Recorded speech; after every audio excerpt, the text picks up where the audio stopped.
about the internet of value at Ripple, we're thinking much bigger than just cross-border payments. It's kind of like Amazon with rare books in the early days, just this market happens to be a $10 trillion market. We are at a historic turning point. Said in the past that you are doing for money what email did for communication. Moving the whole revolution forward. Pick on it. There's trillions of dollars parked around the world. XRP. Is there a possibility that Ripple could take over Swift one day? Well, now, here's the real riddle. If these stablecoins are regulated like banks, don't they end up becoming the banks that crypto assets were meant to replace? Welcome back, ladies and gentlemen, to another episode 24 hours on crypto. And thank you to all my subscribers for commenting and liking. I do appreciate every single one of you guys. If you're new to the channel, go ahead and hit that subscribe button, turn on that post notification. We're going to give away 1,000 XRP in total, reach 60,000 subscribers. 10 like subscribers are each going to 100 XRP. Let's get right into today's video. Ladies and gentlemen, we are going to go over a video that was published by the IMF about stablecoins, and we are going to correlate back to Ripple XRP and the end game. Previously, Christine Lagarde was the head of the IMF, then moved over to the ECB. I'm going to make some connections here that is going to completely blow your mind, and $10,000 XRP, ladies and gentlemen, is something that could possibly happen if they peg it to gold or anything else, okay, any other asset. In today's video, we're going to cover so much that you're going to get completely mind blown. Swift financial messaging system pilots blockchain project. I'm going to tell you guys nothing to worry about there later on in the video, but I'm going to get to the important stuff right off the bat. Take a listen to this IMF clip, and folks, I'm going to blow your mind right after. So, what's the catch? Without backing assets or a central authority, crypto assets seem to be really, really volatile. That's great if you want to gamble, not so great if you want to pay for something. Because how can you really pay for something with an asset that isn't a stable store of value?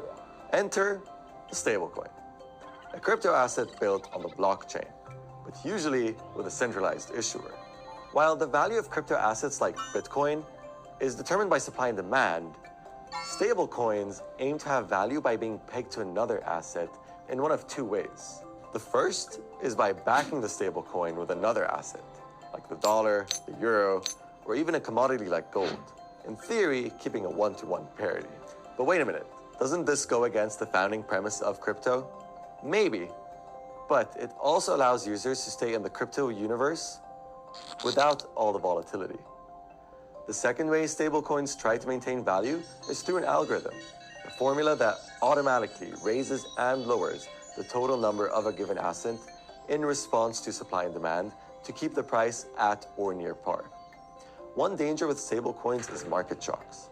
If prices begin to fall too quickly, or users lose faith in the ability of the stablecoin to keep its desired pace, everyone could try to sell their stablecoins all at once, dropping their value almost overnight.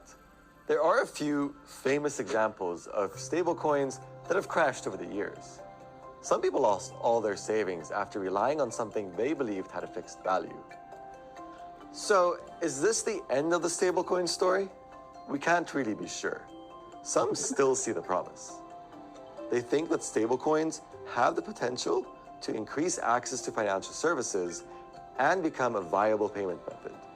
But for that to happen, there needs to be regulation to prevent fraud and crashes and to protect users from abuse. Now, here's the real riddle.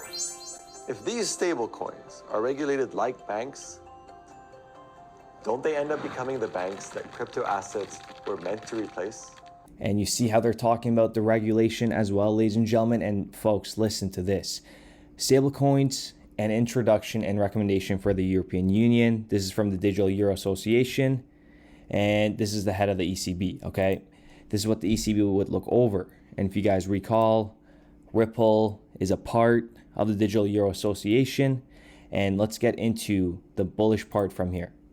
They go on to say such an ecosystem could be expanded to the digital euro either by having it directly issued on the same platforms or by facilitating exchange between digital euro units and those stablecoins by private actors. This exchange would facilitate the usage of both forms of money. The service would likely be offered by private actors offering the de facto interoperability at the technical and legal level. Those actors would likely be strongly regulated as crypto asset service providers. And if you guys recall what he said in the riddle, talking about Wouldn't they just be banks, right? And that's what we're talking about. Ripple could be a bank as well.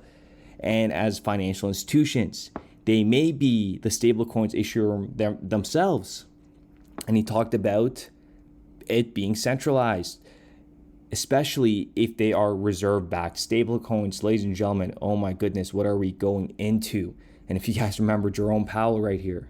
To the extent a stablecoin is backed by sovereign currencies of leading nations, that's certainly an improvement over crypto assets, I would say. But nonetheless, where does the credibility come from? It comes from that sovereign currency that is the backstop. The thing is, existing sovereign currencies are issued with the benefit of the public in mind.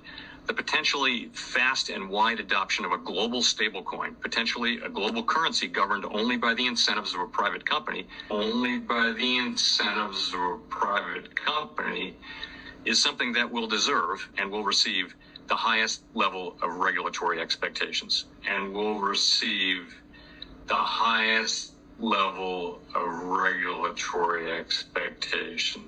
The same language, ladies and gentlemen, that they are using. Go ahead and smash that like button. This video is only going to get better. And jumping quickly into the central bank digital currencies for cross-border payments from the World Bank. We covered this previously, ladies and gentlemen. They're talking about stablecoins for cross-border payments, and they're referring to XLM and XRP. Okay, so what are they really trying to get at here? And if we go furthermore into this World Economic Forum paperwork, the future of financial infrastructures, we need to understand that. Look at the individuals here. We have Citibank, we have Chris Larson from Ripple. We also have other individuals like Dilip Rayo from Ripple, and also Marcus Treacher from Ripple. Okay, everything, ladies and gentlemen, has been going on for a very, very long time. And let's get right back into this Swift little pilot that they're doing. It's not, ladies and gentlemen, don't worry about it. There's nothing that I would be worried about. Swift is piloting a project with fintech company Symbiote Inc., according to a post seen by Bloomberg. The collaboration, which includes Citigroup, with Ripple is working with, Vanguard and Northern Trust, with Ripple is indirectly working with, is aimed at driving inefficiencies and communicating significant corporate events like dividend payments and mergers, Swift said in its post. So it's not even mainly for cross-border payments, okay? But I just want to show you guys they're all in this together. That's why Ripple is getting strongly regulated, because they're going to be leading the way.